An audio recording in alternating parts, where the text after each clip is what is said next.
মাছ, মাংস, ডিম আর ঘাস পাতা সব কিছু একসঙ্গে মিলিয়ে পাতিলে নতুন আরেকটি রেসিপি বানাই চলেন। আসসালামু আলাইকুম, আমি আফসানা মিম চলে এসেছি নতুন আরেকটি ব্লগ ভিডিও নিয়ে। আশা করছি ভালো লাগবে। আজকে প্লেটে নিয়েছি গরুর মাংস, সঙ্গে আছে চিংড়ি মাছ এবং 2টা ডিমের কুসুম, এছাড়াও আছে ঘাস মানে হচ্ছে লেমন গ্রাস, সঙ্গে আছে থাই জিঞ্জার কয়েক পিস নিয়েছি আর 1 ফালি লেবুর রস আমি এখন চিপে দিয়ে দিচ্ছি। সব কিছু একসঙ্গে মিশিয়ে একটা আইটেম তৈরি করতে যাচ্ছি। এছাড়াও এর ভেতরে আছে লবণ, চিনি এবং মরিচের গুঁড়া পরিমাণ মতন।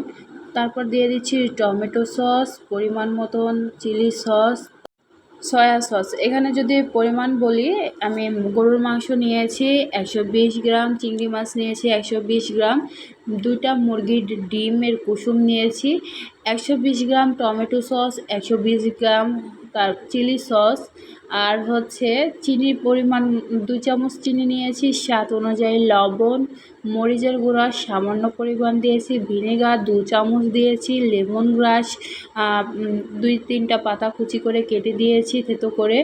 আর এখানে থাই জিঞ্জার নিয়েছি, থাই জিঞ্জার হচ্ছে 3-4 পিস দিয়েছি, মানে স্লাইস করে ছোট ছোট স্লাইস করে 3-4 স্লাইস দিয়েছি। আর একটা লেবুর হচ্ছে যে একটা সাইড একটু রস করে দিয়ে দিয়েছি। এখন একটু এই পাতিলটা একটু সাইডে রেখে আমি আরেকটা কাজ করে নিচ্ছি, সেটা হচ্ছে একটা বাটিতে 2 চামচ কর্নফ্লাওয়ার সুন্দর করে পানি দিয়ে 2 চামচ পানি দিয়ে গুলে নিচ্ছি, মানে যে কয় চামচ কর্নফ্লাওয়ার হবে সে কয় চামচ পানি দিয়ে আমি সুন্দর করে গলিয়ে নিব। কর্নফ্লাওয়ারের পানিগুলো আমি এই পাতিলের মধ্যে দিচ্ছি, দিয়ে একটা প্যাচুলার দিয়ে সুন্দরভাবে এভাবে মিশিয়ে নিচ্ছি, যাতে ডিমের কুসুম, মশলা, তারপর কর্নফ্লাওয়ার সব কিছু সুন্দরভাবে মাখানো হয়। এমন করে মাখাতে হবে যাতে কোনো দলা না পেকে যায়, ঠিক আছে। তারপরে আমি এখানে পানি দিয়ে দিলাম হাফ কেজির মতন পানি দেওয়ার পরে আমি চুলাটা ধরিয়ে দিয়েছি এবং এই প্রথম থেকেই কিন্তু আমি এভাবে অনবরত লাড়তে থাকবো, তাছাড়া কিন্তু দোলা পেকে যাবে। কালারটা মাশাআল্লাহ অনেক সুন্দর এসেছে আর চিংড়িগুলোও দেখতে অনেক ভালো লাগছে। আমি চিংড়িগুলো খোসা কিন্তু খুলে নিয়েছি, কিন্তু লেজের সাইডে একটু করে রেখে দিয়েছি। এই যে কত সুন্দর লাগছে দেখতে, এজন্যই কিন্তু রেখে দিয়েছিলাম। আর একটু হচ্ছে ঘন করে আমি নামিয়ে নিচ্ছি। নামানোর আগে অবশ্যই কিন্তু একটু গোলমরিচের গুঁড়া দিতে হবে, তাহলে কিন্তু সুন্দর একটা ফ্লেভার আসবে। রান্না কিন্তু কমপ্লিট, আর এই জিনিসটা একদম গরম গরম সার্ভ করতে হবে, ঠিক আছে। একদম ধোয়াটা গরম, তাহলে কিন্তু অনেক মজা লাগবে খেতে।